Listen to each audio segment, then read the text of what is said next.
Solitary confinement is a dark topic. Up to 100,000 people on any given day subjected to something that does absolutely nothing to rehabilitate them. Does nothing whatsoever to help people find something good in themselves, a reason to live, a reason to improve, a reason to keep going.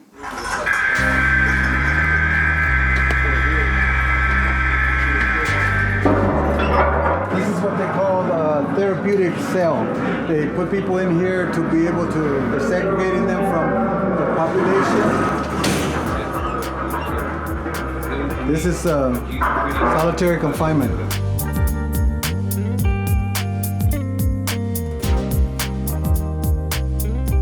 Tonight we're having a community conversation. We're having Sarah Shourd, who's the playwright of the box, and we're going to have a few selected scenes read.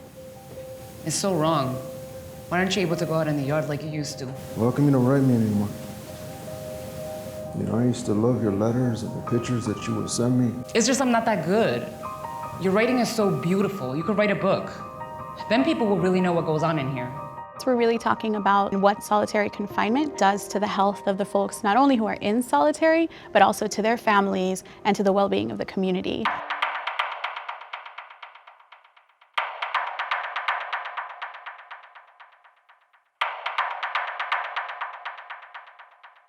The U.S. incarcerates more people than any other country in the world per capita. It's a huge number to really take into consideration, realizing how many people we're truly putting behind bars.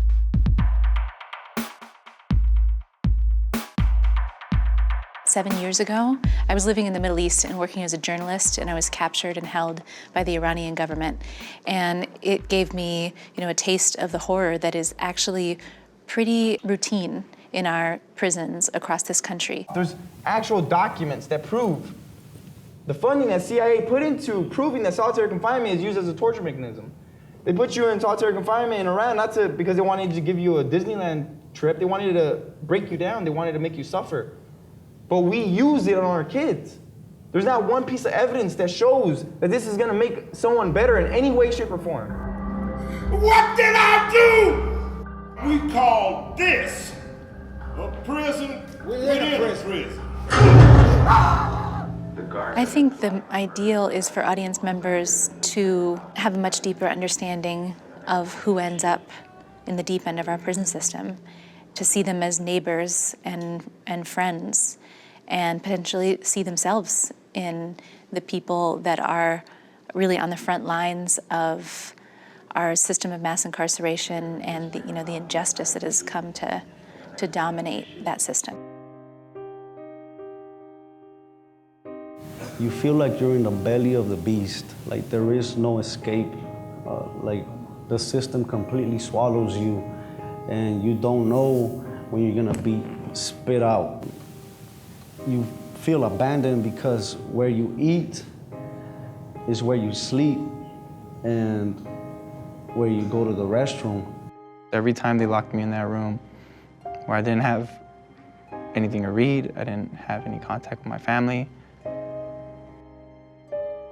it reinforced the idea that I was an animal. Reinforced the idea that nobody cared, like nobody was gonna come for you, nobody was gonna help talk to you. I mean, at the end of the day, I was fighting because I was lost, I was fighting because I was scared, I was fighting because that's the only thing I was ever taught. 90% of the people who are in prison will ultimately come out and go back home. What are the experiences that we want them to have when they're incarcerated so that when they emerge as people who are whole, not people who are broken, even more so than they were when they came in by what happens to them inside the system. Incarcerating people, that's not the way. Bringing more arts into the juvenile facilities, Unusual Suspect was an unusual thing that came into that came into my world and taught me. And because of that, acting really healed my pain. Art is a way of healing people. I joined this nonprofit, Casa 0101, when I came out, and I studied it for 2 years, and it's a great feeling because it came from hard work and dedication. Start spending more money on the things that actually keep us safe. Education, health, prevention, and healing. Developing lines of communication that make our prison walls breathe and that allow for more transparency. Love should overcome hate, and that fear should never determine the lives of our youth, that we should care more about their dreams than to just throw them away.